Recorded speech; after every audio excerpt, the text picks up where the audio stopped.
de salir de un lado y decir, mira, quiero que me pongan acá. Todavía no me creyó nadie, ¿eh? Nadie, muy pocos me han creído que yo con Vázquez no arreglé un cargo. No, por supuesto que lo primero que me dicen es vendido porque se acomodó por un cargo. Yo tenía ofrecido encabezar la lista de PROA en el Partido Colorado en diciembre de 2012. O sea que por el cargo no fue. Eso quiere decir que a mí no me gustaría. Yo tengo vocación para poder ejercer lo que me gusta y solo teniendo función se puede hacer. Pero se me caería la cara de vergüenza si yo en un diálogo con Vázquez le dijera, mire, yo vengo, pero ¿sabe qué? Yo quisiera tener una portería. Esas cosas a uno lo descalifican y son lujos que uno se puede dar porque uno vive de su trabajo.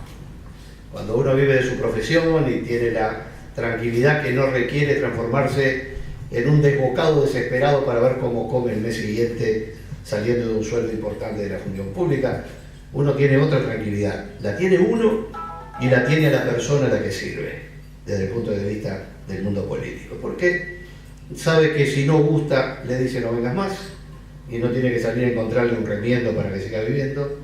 Y si a uno no le gusta, tiene la posibilidad de decir me voy porque va a seguir comiendo el lunes siguiente. No es poca cosa.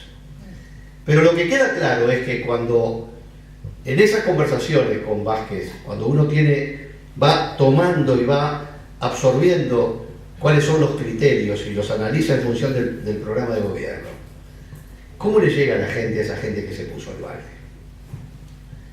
Primero que nada, que en una sociedad no hay nada más importante que una paz justa, que una convivencia en paz basada en un ejercicio de la libertad garantizada, pero con justicia.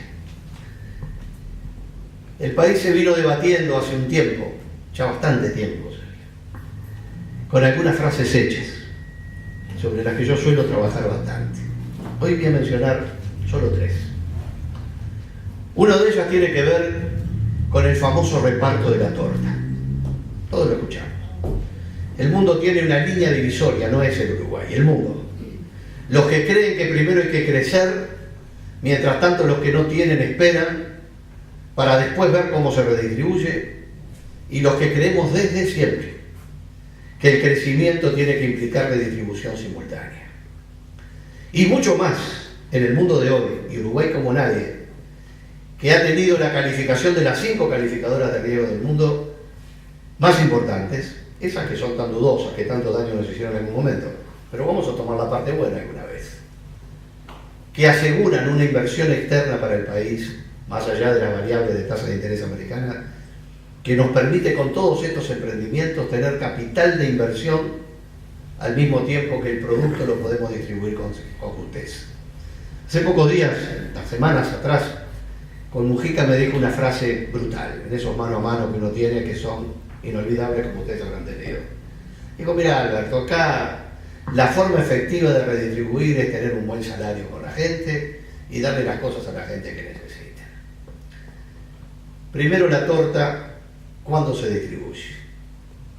La torta tiene que ser distribuida al mismo tiempo que la torta crece. El segundo criterio que hay que aplicar: no hay que dar pescado, hay que enseñar a pescar. Muy bien.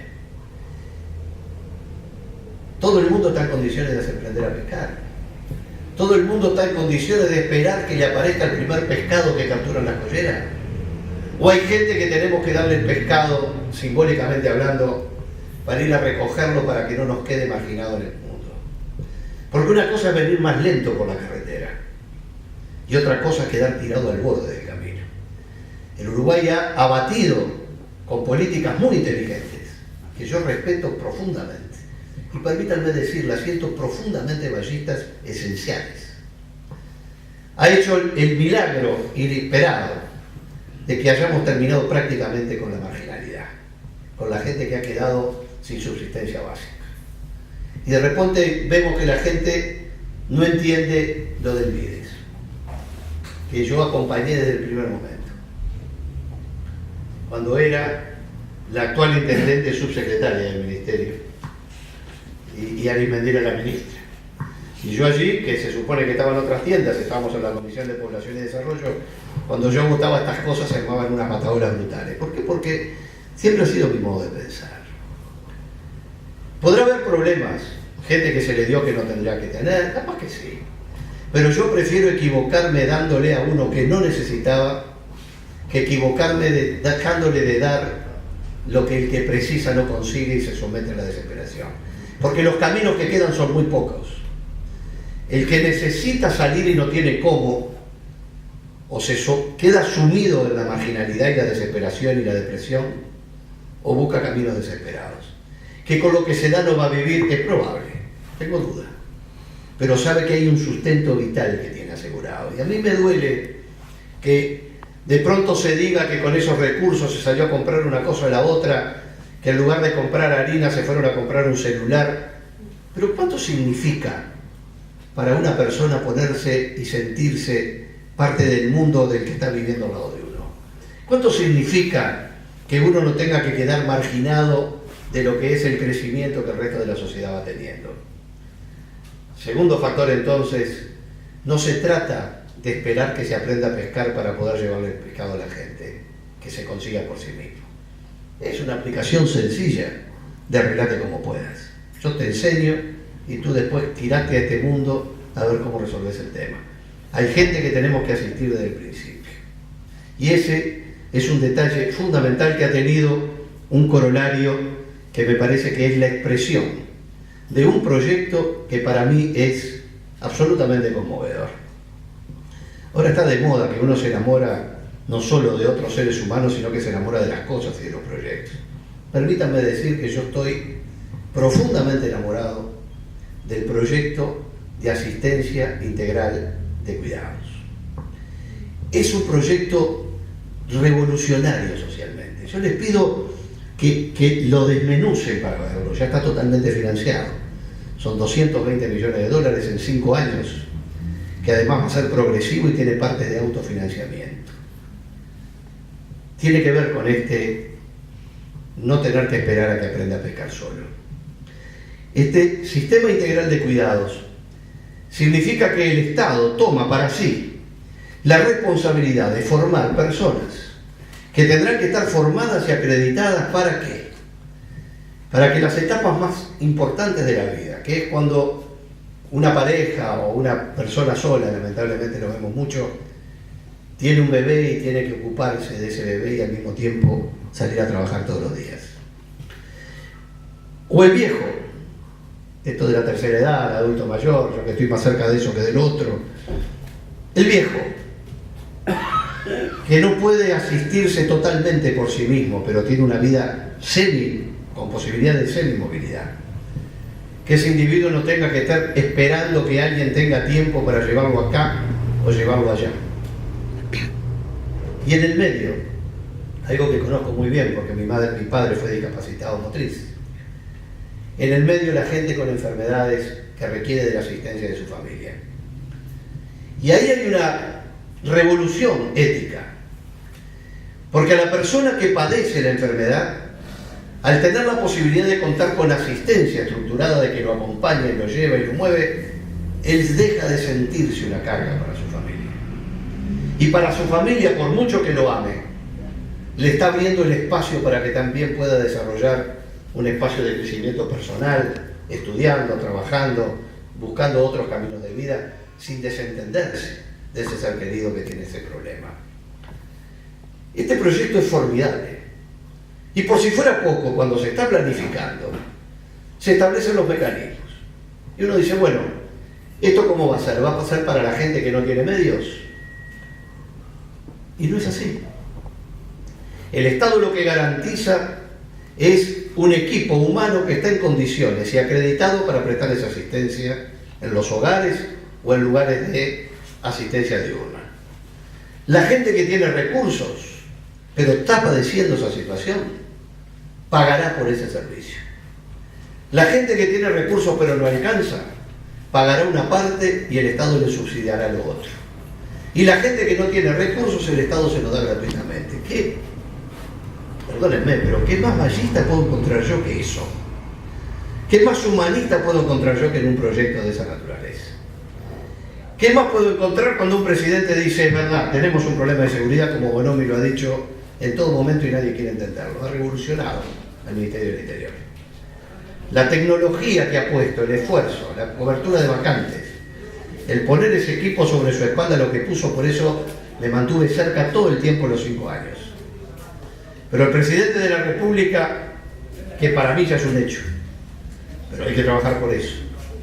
¿Qué ha dicho Vázquez? Yo voy a crear en el seno de la presidencia, bajo mi responsabilidad directa, una unidad que se va a encargar de diseñar, con el Ministerio del Interior, pero con otras áreas de especialidad del país, la política pública en materia de seguridad.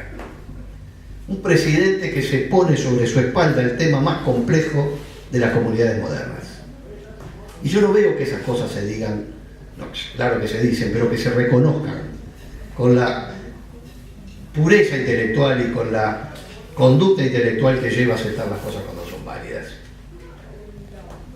Nosotros tenemos un gran desafío con el tema de seguridad, porque estamos al lado de países muy grandes, porque el crimen organizado está muy cerca y porque el tema del control territorial por parte del delito, créanme que sé de lo que hablo, es uno de los temas más terribles. Cuando yo volví me hablaban del tema mexicano, toda esta barbarie que conozco hace mucho tiempo, porque en México es frecuente que aparezcan cadáveres decapitados con carteles en el pecho colgados de los puentes. Porque hay lugares donde la muerte se ha transformado en un instrumento casi corriente, donde el efecto tolerancia entre la barbarie mientras a mí no me toque es un problema entre otros. Pero ¿cómo un estado de guerrero llega a esa situación? Fue mágico. ¿De dónde salió? ¿Cómo es posible que por primera vez en la historia conocida ya no haya un gobernante que se corrompe y es captado por el delito organizado, sino que el delito organizado puso candidatos que resultaron electos como el CAN? Estuve reunido con gente de Naciones Unidas hace 15 días. Realmente es escalofriante. Y entonces uno se pregunta, ¿y qué falló en una sociedad para que se llegue a ese punto? ¿Dónde está? Y hay una respuesta que quizás es esquemática, pero no tengan duda que si no es toda la respuesta, es el 90% de la respuesta. En un espacio territorial, el delito se asienta y el delito organizado controla las vidas cuando el Estado no tiene la presencia civilizadora de darle a la gente seguridad, pero al mismo tiempo asistencia social, salud, educación, acompañamiento en los momentos más importantes de la vida. Pablo Escobar construyó su imperio, primero impidiendo que entraran a las zonas donde estaban las fuerzas del Estado y después siendo él el que proveía las necesidades de la gente para operarse, para casarse, para viajar, porque ese es el control, que se suma al terror y al miedo para crear una unidad donde entrar luego es absolutamente difícil, y mucho más cuando se suma el problema de droga y su consumo, cuando tenemos una generación entera, que es lo que está pasando en algunos lugares, no me refiero a que todo, me refiero a una etapa de la vida, donde ellos me cuentan que hay muchachos que van a ser muy difícilmente recuperables para una vida distinta, porque han hecho de la droga, pero han hecho del delito y del salvaje ataque de unos contra otros por una porción de lo que consideran vida fácil, lamentablemente, para poder recuperar. ¿Qué es lo que tenemos en el Uruguay, salvando las enormes distancias, para prever este tema? Porque a mí me pasó hace muchos años, que después de estando presidiendo OEA, viendo lo que pasó en Perú, yo hablaba acá del tema de la pasta base, o hablaba que había que empezar a proteger a los jueces, que había que crear juzgados de crimen organizado, y me miraban como diciendo, pobre, está tanto por ahí que está divariando. Y hoy es la realidad que tenemos ahí, está escrito. Tengo artículos, están menciones en la Cámara, di conferencias. ¿Qué es lo que tiene el Uruguay para hacer frente a ese problema? Se diseñó el plan 7 zonas, que no van a ser 7 zonas, tiene que estar en todos los lugares donde sea necesario. Una invasión por parte del Estado, para que se dé la cobertura a las sociedades que están en bolsones complicados. Cuando estábamos diseñando el tema de la política de seguridad, como no me surge la idea de comprar los blindados que vinieron, esos parecidos a los que están en las favelas, que entran a las favelas. ¿Y por qué el Uruguay trae 3 equipos blindados? ¿Por qué en lugares donde nosotros no podemos poner a un muchacho policía de 20, 25 años a que se pase la noche parado con un chalequito a ver después que encontramos balas de arma larga, que las armas no aparecen, para ver si alguno de noche tira el blanco con él y le vuela la cabeza? Necesitamos tener lugares donde el delito organizado sepa que el Uruguay no va a consentir ni va a transar, ni el presidente de la República va a transar, ni los ministros van a transar, y mucho menos los uruguayos. Y para eso tenemos que tener fuerza de la ley que entra para romper el predominio de la violencia. Tenemos que tener asistentes sociales protegidos, policlínicas y asistencia efectiva. Y eso puede pasar en un edificio, puede pasar en un barrio, puede pasar en un pueblo. Eso no tiene espacio más que el espacio territorial donde la gente convive. En definitiva, de lo que estoy hablando, porque no quiero hablar mucho y después espero que ustedes tiren algunas preguntas, y según cómo sean las preguntas yo ya salgo corriendo por allá. Lo que me parece, para redondear, es ¿qué le dice uno que ya tiene la convicción a una persona que no tiene la convicción o que no entiende la magnitud de definir un candidato a la presidencia de la República? Cada cual le agrega el condimento que quiere. Por supuesto que se puede hablar del otro candidato, por supuesto. Ahora, cuando uno quiere captar, antes que demoler al otro, lo que tiene que exaltar son las condiciones incomparables del individuo que uno quiere promover. Y yo creo que la diferencia es tan abismal. La visión de toda la campaña electoral como ha sido es tan superior el perfil, los equipos, el manejo, la serenidad, la capacidad de soportar, el no agredir, el ironizar como título más grave para dirigirse a otros. Es un tema importante. ¿Qué me preocupa del 30 para ir redondeando? Baje con enorme generosidad. A las 20:20 de la noche, en la huella de Sereni, cuando llegamos con Andrés, estábamos ahí todos bajo el influjo de las encuestas. Cuando entro, el ministro de Ganadería me dice: Alberto, se ve que me habrá visto la cara, ¿no? Entonces me dice: Alberto, tranquilo, que nos están dando el dato, ahí ni bien subimos la escalera, de que ya ganamos la mayoría parlamentaria. 20 y 20, no me olvido nunca más. A los pocos minutos, Vázquez sale junto con Sendik, pero habla solo él, como ustedes recordarán, a todos los medios de prensa que estaban esperando su opinión. Él ya sabía que tenía la mayoría parlamentaria. Y cuando sale, no lo menciona. Y tiene un gesto que ustedes recordarán. Y es la única mención que quiero hacer de este tema. Pero la hago en relación a la fortaleza espiritual del candidato. Sin tener por qué, sin ninguna razón, cuando se dirige y agradece a la población el respaldo, dice: hace unos minutos tuve una llamada del doctor Bordaberry y quedamos en reunirnos la semana que viene. Está bien. A la hora estábamos recibiendo la grabación, que después de esa conversación donde alguien que no necesita del otro está tendiendo una mano para tratar de reconstruir una sociedad desde la mejor intención, porque no hay mayor grandeza que lo que se hace sin necesidad. A los pocos minutos, menos de una hora, nos llega el dato de que se iba a ver al otro candidato para decirle: vengo porque así podemos hacer las cosas con fulano. Y después nos dicen: y bueno, por esto de que está convocando gente de a una, les aseguro que Vázquez no está convocando a nadie para pedirle que lo vote, simplemente para explicarle la visión de país que tiene. Y eso depende de la capacidad de que escuche. Pero ese sentido de la responsabilidad, que le dice y que dice públicamente un día sí, otro también, que quiere la descentralización territorial con participación de todas las fuerzas políticas. Son políticas de Estado que requieren la política del gobierno sumado al sistema político, y luego políticas públicas cuando convocan a la comunidad que las respalda, que es lo que las hace permanentes. Pero ¿qué se precisa?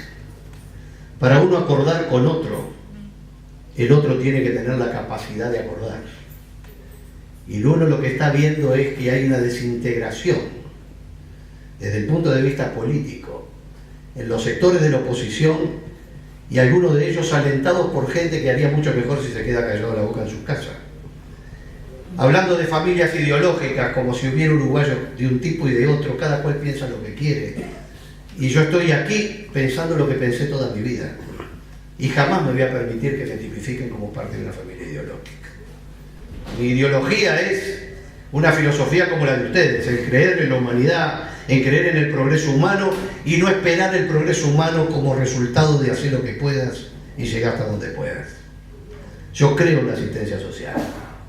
No creo en el asistencialismo como método, pero creo que la asistencia social es permanente y necesaria. Y sin duda que el 30 lo que va a quedar definido es un resultado muy importante como respaldo a Vázquez, que le permita ser un interlocutor más potenciado aún de lo que es, para poder tener para sí la tranquilidad ética, moral y política de decir, con lo que tengo me alcanza, pero aún así estoy dispuesto a compartir espacios. Sin duda que estos son los temas que nos hacen el eje. Cuando vemos que de pronto la gente que se dice tener una filosofía se opone a una universidad de la educación, ¿cómo se explica? ¿Cómo se explica que alguien dude de que la única salida del país importante para nuestros muchachos es tener docentes calificados, que se sientan licenciados, que formen parte de un proceso de formación universitaria? ¿Cómo se explica que se especule en votar la creación de una universidad de la educación? No hay explicación racional, no hay forma de que nadie lo explique más que nos digan, bueno, lo hice porque especulé. Y la verdad, que especular con estos temas es especular con el alimento del alma, ¿verdad? ¿Cómo se explica que se critique porque se quiere poner un impuesto a la enseñanza, para enseñanza primaria, a los grandes terratenientes del país? Valle era el que decía, recuérdame bien la frase, que los pobres sean menos pobres aunque los ricos sean un poco menos ricos. Nadie está hablando de confiscar nada. Está diciendo, mire señores, ustedes hicieron tal negocio que lo que le vamos a pedir es que pongan unos pesitos para bancar la enseñanza primaria del país. Y parece que se estuviera proponiendo la expropiación de las tierras. Cuando la cosa se torna en ese nivel, a uno no le queda más que razonar. Entonces yo me daría por muy feliz, con toda la modestia y humildad que uno tiene que tener en estos casos, porque nadie tiene toda la verdad y tampoco es capaz de transmitir toda la verdad que tiene en todo momento y circunstancia. Pero créanme que la convicción, que es ese proceso maravilloso de la mente humana que hace que uno tenga la certeza de que está en lo correcto, es lo que nos tiene que llevar a transmitirle a la gente que duda de que solo en Vázquez tenemos a la persona capaz de conducir los destinos del país los próximos 5 años. Yo, antes que vengan las preguntas, quiero agradecer mucho. Me siento, lo viví ya en Míguez el otro día, que fue mi primer aterrizaje, como dije. Me siento no bien recibido, medio me emociona, me siento cariñosamente recibido y créanme que mi compromiso es estar a la altura de ese sentimiento. Muchas gracias.